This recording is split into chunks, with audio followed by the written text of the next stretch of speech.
हिक ॿी अहम ख़बर खां मां आगाह कयूं पिया। सिंध काबीना शहीद बेनज़ीर भुट्टो मेडिकल कॉलेज लियारी में टीचिंग फैकल्टी भर्ती करण की मंजूरी ॾेई छॾी। सिंध काबीना शहीद बेनज़ीर भुट्टो मेडिकल कॉलेज लियारी में क्लिनिकल मेडिकल साइंस में भर्तियुनि की मंजूरी ॾिनी आहे। सिंध काबीना Sindh medico legal advisory board के क़याम की भी मंजूरी ॾेई छॾी।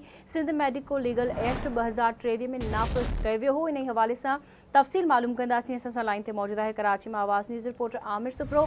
जी आमिर, छा तफ़सील आहिनि, आगाह कजो।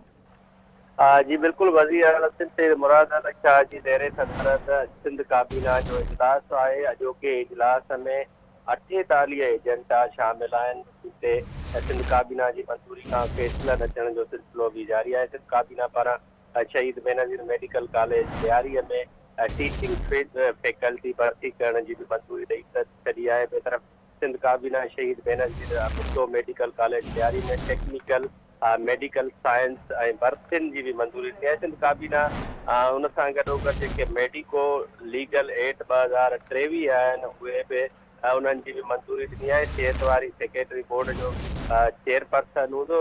उन सां गॾोगॾु JPMC जो जेको डॉक्टर नसीम अख्तर आहे उनखे बि बोर्ड में शामिल कयो वियो आहे।